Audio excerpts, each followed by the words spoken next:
Can Mississippi State catch Bama, with their nose still bloodied, or do you expect the Roman army to come bouncing back? Listen, I think that was a big wake up call, and I think historically speaking, when you look back at Nick Saban, he doesn't get got twice, at least back to back. So I think that this team's going to come out a little bit more focused. One of the biggest issues for this Alabama team has been discipline, penalties, self-inflicted wounds. I think that defense has a lot to grow into this year. I think the Tennessee game was a perfect example. I think they have great players, but I think as a unit, they're not as sound as past defenses that they've had.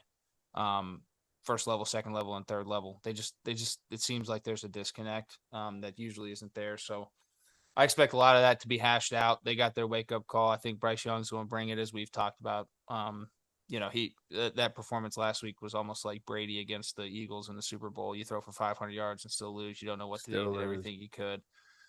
So I expect them to come out and handle business. Clint, are you in line with that? Roman army bounces back, or is this a good shot for the Pirate to go ahead and add another lump on there?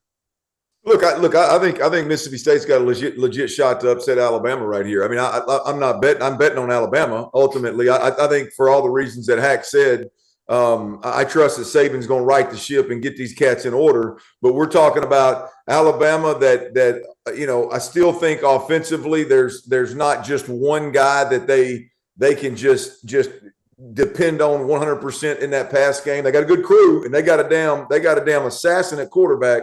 And Jahmyr Gibbs is as good as there is in the country, but I think there's still some vulnerability there. The defense is not as good as everybody thought they were. Tennessee just shredded them boys last week. I mean, to the tune of 52 and a boatload of yards. I thought that was the biggest question going in, is we're going to find out who Alabama's defense is. And I truly believe that Tennessee had a great game, tipped the cap to them. But let's be honest, they got ran through now. Shit through a goose, baby. They got ran through. And when it's all said and done, I think that Mike Leach and the Will Rogers kid has a real chance to have a monster day against this defense. I'm telling you, the quarterback at Mississippi State, he ain't getting the love that he should be getting nationally. That's fair. Too much is going. Not too much. Let me rephrase that. Will Levis at Kentucky's a good player. Yep. Good player. But I'm going to tell you, in college football, that Will Rogers kid at Mississippi State right now is slinging the peel, son. He is special. So, and if they're going to be undisciplined, it's the most penalized team in college football right now. This isn't just Saban's going to clean this thing up, man. He'll be all right. They're the most penalized team in college football, bro. I mean, this could be a problem. I agree with you. My thing is, I think penalties are. If you're looking at things like how can we clean shit up, I think you can clean up penalties. If I'm going to say, like, if I got to pick what I'm going to fix, what I can't fix, I think I can clean up penalties.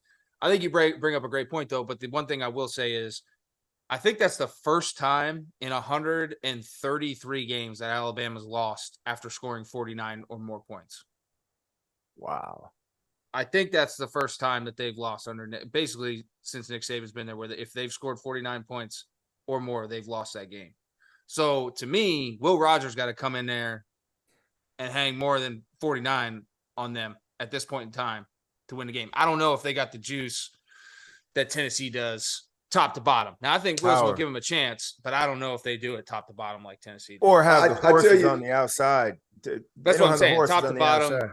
I just don't think offensively they got the roster that Tennessee does to match up with them. The interesting thing, though, this year, and I don't know statistically what exactly it looks like, but in watching, I watch Mississippi State versus A&M pretty closely. I watch Mississippi State versus Arkansas pretty closely. Mike Leach and most air raid coaches, they get real pass happy, put them in the gun.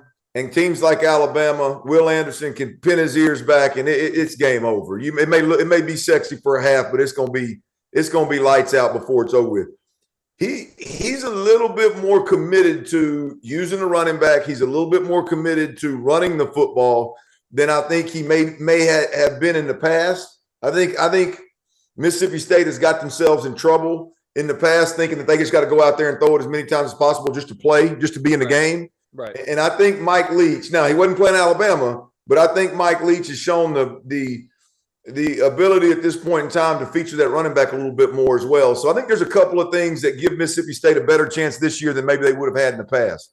No doubt. This is, to me, this is the biggest game in Bama's season so far. This is the biggest game. How do you respond? You know their vision is always towards the playoffs. They can play it a week at a time. Like each kid on that team will say, we're only playing a week at a time. But to play such an emotional game, followed by an emotional game against A&M without your general, and that went 12 rounds, and it came down to the last play of the game with A&M on the 5, and they responded to come right back against Tennessee, and then that was a heartbreaker. This is going to be the one. Can you get yourself off the mat and get your jab going and then get back in? They get this game, I think they find their footing and they get going, but it is going to be a hell of a test, because I know Mike Leach is going to try to look at a lot of what Tennessee's offense was able to do and able to attack and try to duplicate that.